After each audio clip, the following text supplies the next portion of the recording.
25 साल की सजा का ऐलान किया गया है। ये बड़ी खबर इस वक्त आपकी टीवी स्क्रीन पर।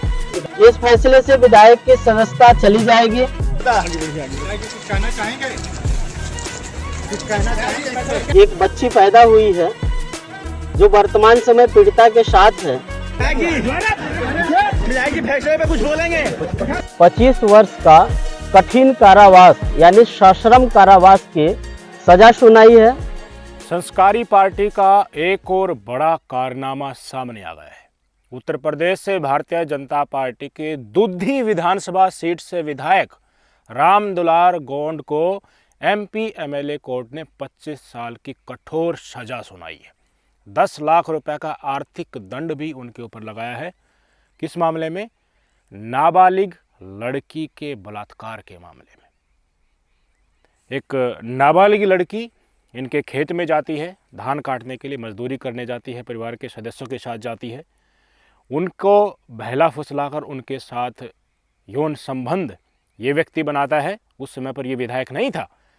उसके बाद वो नाबालिग लड़की गर्भवती हो जाती है। कई बार उसके बाद भी उसके साथ छेड़छाड़ हुई। अंततोगत्वा उस नाबालिग लड़की ने अपना पीछा छुड़ाकर एक बार जब उनके साथ ये ज़बरदस्ती करने की कोशिश कर रहे थे तो सब कुछ जाकर अपने भाई को बता दिया। और आज 9 साल के बाद उस पीड़ित परिवार को न्याय मिला है। घटना कब की है? जब ये यौन शोषण किया गया था, 4 नवंबर 2014 की घटना है। उसके बाद इस आदमी से लड़ते हुए उस गरीब परिवार ने कितने कष्ट झेले होंगे, तब जाकर यहाँ तक आज इस क्षण का इंतजार उन्होंने कितने वर्षों तक किया होगा, आप सोच सकते हैं। रामदुलार गोड़ जो नाबालिग बच्ची के साथ बलात्कार के दोषी पाए गए थे, उसे आज एमपी एमएलए के विशेष न्यायाधीश महोदय के द्वारा 25 वर्ष का कठिन कारावास यानी सश्रम कारावास की सजा सुनाई है और 10 लाख रुपए अर्थदंड लगाया गया है।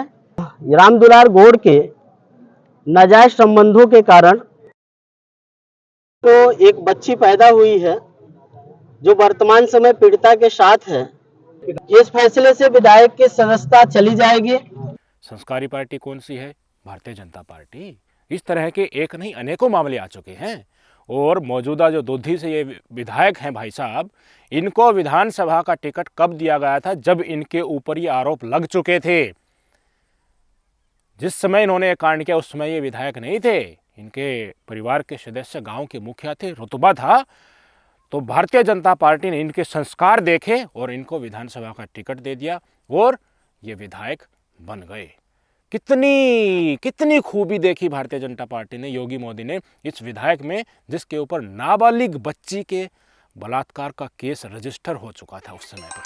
भाई साहब, इस विधायक जी ने उनके परिवार के ऊपर इतना दबाव डाला कि उनकी स्थिति बहुत खराब हो गई थी। हर तरह का दबाव, डराना, धमकाना, पैसे देकर 30 लाख रुपए का प्रलोभन भी दिया। इस नाबालिग लड़की की ये केस चलते चलते शादी भी हो चुकी है। जहाँ शादी की गई है वहाँ पर जाकर भी इसने इस केस का रफा दफा करने की पूरी कोशिश की। विधायक के पद पर होते हुए तमाम संसाधनों का इस्तेमाल बताया जा रहा है इस व्यक्ति ने किया है। ऐसे संस्कार ढूंढे सत्ताधारी पार्टी ने, मोदी योगी ने, कि महिला के नाम पर जो नारे दिए जाते हैं ना भारतीय जनता पार्टी के द्वारा कि बेटी बचाओ बेटी पढ़ाओ, वे सब कुछ खंडर में बदल गया है। ये देखो नाबालिग लड़की है भाई साहब, इन्होंने तो हमारी गोल्ड मेडलिस्ट महिला पहलवानों तक को नहीं छोड़ा। और उस ब्रजभूषण शरण सिंह से कुश्ती संघ से इस्तीफा नहीं लिया भाई साहब।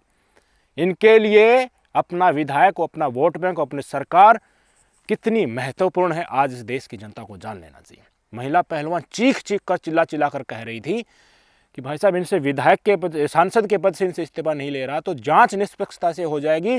कुश्ती संघ के अध्यक्ष के पद से तो इस्तीफा ले लो, पर औकात भी किसी की। भारतीय जनता पार्टी के नेताओं को सिर्फ कुर्सी चाहिए, वोट बैंक चाहिए, वो बाहुबली है, उनके अंडर कई विधायक आते हैं। नहीं लिया कुश्ती संघ से भी इस्तीफा और कहता था ना मुझे उल्टा लटका देना अगर मैं बेकसूर निकलूं। अब कोर्ट में तारीखें चल रही हैं तो वहां से खबर निकल कर सामने आ रही है कि भाई साहब हामी भर ली है। दिल्ली पुलिस ने भी कह दिया कि जो धारा लगी हैं थी उनके संज्ञान के आधार पर कोर्ट सजा उनको सुना सकता है। और धड़कन चेक करता था हाथ लगाकर, ऐसे कहाँ कहाँ हाथ लगाता था, हमने खबर उस समय पर आपको बताई थी। और अब इनसे कोर्ट ने पूछा ना कि क्यों इस तरह महिला पहलवानों के आप शरीर को छूते थे तो कहता था मैं तो ऐसे हार्ट बीट चेक कर रहा था। बताइए ये कोई डॉक्टर था, ये कुश्ती संघ का अध्यक्ष था या डॉक्टर था? हमें तो समझ में नहीं आ रहा। हर कोई कहता है ना कि पहले तो जब फ्लो चल रहा था कि देखिए जो जो मेरे खिलाफ आवाज़ उठा रहे हैं उनको भुगतना पड़ेगा, और तमाम प्रकरण हमने देखे महिला पहलवानों को किस तरह घसीटा गया। मणिपुर में महिलाएं हेतु तो थी, वो हमारी देश की थी, हमारा ही माता बहना कैसे मानती तो ही, नंगा करके घुमाया गया, प्राइवेट फार्स में हाथ डाले गए और उसके ऊपर चर्चा करने के लिए मांगने वाले सांसद को बाहर का रास्ता दिखा दिया गया। बिल्किस बानो बलात्कारियों को अच्छे आचरण का सर्टिफिकेट देकर समय से पहले जेल से रिहा कर दिया गया। किस सरकार ने? इसी सरकार ने। राम रहीम सजा सुना रखी ना उम्र कैद की। न्यायालय और कानून को ठेंगा दिखाकर बार बार पैरोल काट रहा है। जैसे छुट्टी मनाने के लिए जाते हैं ना, ऐसे जेल में जाता है और फिर पैरोल पर आ जाता है, और वहीं पर पैरोल पर आकर बाहर आकर सत्संग करता है। भारतीय जनता पार्टी के मंत्री लेवल तक के लोग शीश झुकाते हैं उसके आगे।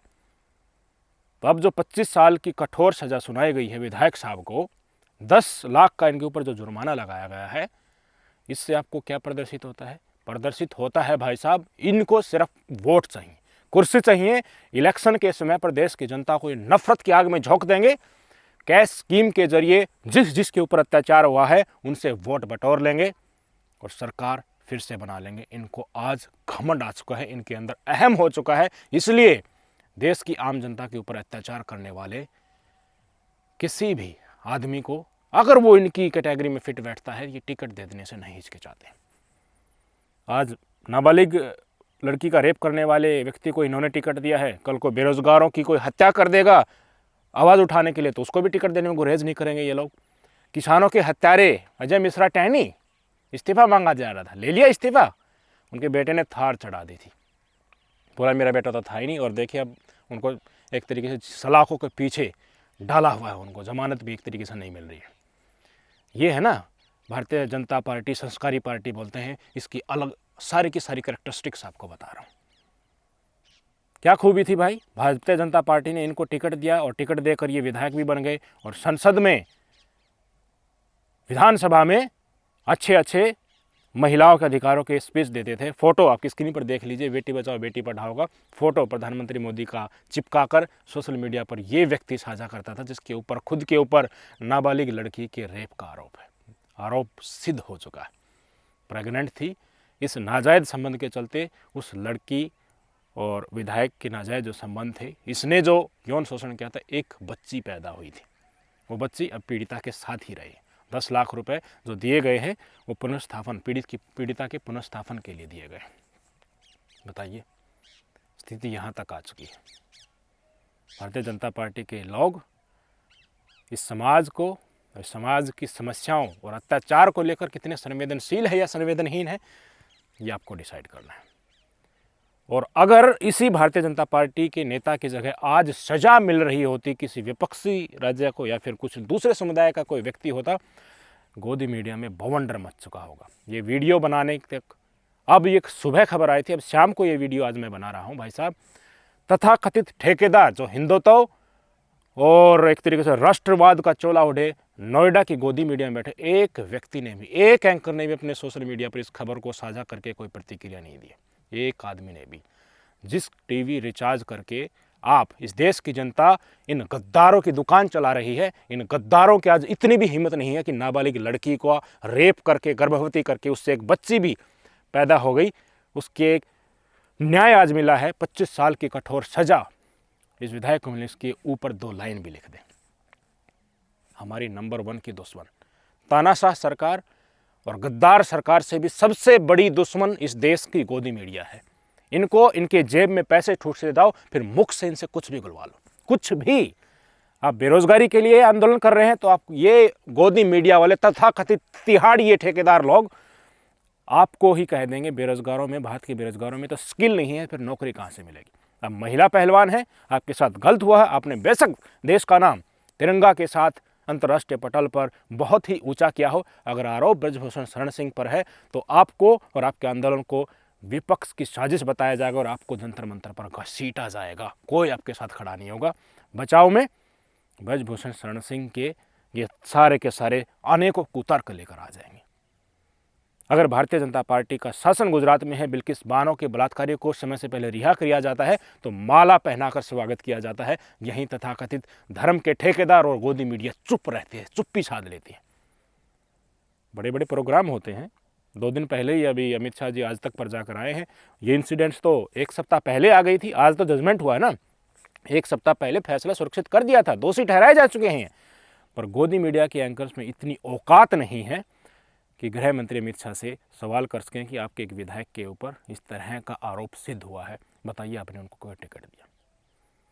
इनको जेब भरने से मतलब है। खुद पूरे ऐसाराम के साथ देश की जनता जाए भाड़ में, चाहे आप कितने ही दुखी हो, कितने ही त्रस्त हो, आपके साथ कितनी नाइंसाफी हो रही हो, इस देश की गोदी मीडिया से कोई लेना देना है। तो फिर आप क्यों रिचार्ज करवा कर इनको देखते हैं? इनके मनहूस चेहरे को अपनी ऐसी तैसी करवाने के लिए देखते हैं इनको। बेरोजगारों के लिए, महिलाओं के ऊपर, किसानों के ऊपर ऐसे ही अत्याचार होता रहे और ये गोदी मीडिया सत्ता की कुर्सी में बैठकर मलाई खाते रहें, इसलिए रिचार्ज करवाते हैं हम टीवी का। टीवी देखना बंद कर दीजिए। जिस दिन टीवी देखना बंद कर देंगे, सत्ताधारी पार्टी इनको फंडिंग देना बंद कर देंगी। क्यों? क्योंकि लोग देखेंगे नहीं, उनके अंदर नफरत फैलेगी ही नहीं, उनको गुलाम बनाया ही नहीं जाएगा। तो टीवी बंद हो जाएगा तो इनकी दुकान नहीं चलेगी नफरती एंकर को। ये 2 कौड़ी के दल्ले बनकर सीधे लाइन पर आ जाएंगे। सबसे पहला काम कीजिए, बार बार कहता हूँ, टीवी देखना बंद कर दीजिए। विशेषकर अगर टीवी चलाना ही है तो मनोरंजन के पैक डलवाइए। न्यूज चैनल जिस पैक में हो उसका रिचार्ज मत कराइए। ये गद्दार हमारे देश को दीमक की तरह खा रहे हैं, नंबर 1 के नोएडा के चमचमाते हुए दफ्तर में जो बैठे। आखिरी बात, अगर पीड़ित दूसरे समुदाय से होता, मुस्लिम समुदाय से होता, विपक्षी पार्टी से होता, तो बुलडोजर में तेल फुल हो चुका होता और बुलडोजर स्टार्ट हो चुका होता। दोषी जो भी है उसके घर की तरफ मकान को ढा दिया गया होता। इंसिडेंट देखे थे ना, एक मुस्लिम समुदाय के लड़के ने एक हिंदू समुदाय की लड़की स्कूल से आ रही थी, दुपट्टा खींच लिया था। यूपी की इंसिडेंट, उसका एनकाउंटर कर दिया था, बाद में मर गई थी वो लड़की नीचे गिरकर। तो क्या अब ये इंसिडेंट हुआ है, एक नाबालिग के साथ बलात्कार है, उससे बच्ची भी पैदा हो गई है भाई साहब, तो क्या इस विधायक के घर पर बुलडोजर चलेगा? ना भाई साहब, क्या बात करते हो। बुलडोजर वगैरह, नफरतबाजी वगैरह, देशद्रोही, पत्थरबाजी, ये तमाम चीज़ें औरों पर लागू होती है जिनके ऊपर ये राजनीति करते हैं। ये तो इनके अपने सगे हैं, इनके ऊपर कैसे बुलडोजर चला देंगे यार। इनको तो बहुत प्रिय है यार इनकी वोट और इनके विधायक, क्योंकि उन्हीं से तो सरकार चलती है। सरकार चाहिए, पावर चाहिए, ताकत हमारे पास होनी चाहिए, ताकत नहीं निकलनी चाहिए पास। बुलडोजर चला के तो संकेत मिल जाएगा सबको कि देखिए सरकार तो अपराधियों के खिलाफ एक्शन ले रही है, पर साथ साथ जवाब तो यही देना पड़ेगा ना। इसी विधायक को टिकट दिया था जिन इनके ऊपर आरोप एक तरीके से लगे हुए थे, लगभग सिद्ध भी हो गए थे, प्रेगनेंसी की पुष्टि हो गई थी, उस समय पर इनको टिकट दिया गया था। भाई साहब, चलेगा बुलडोजर?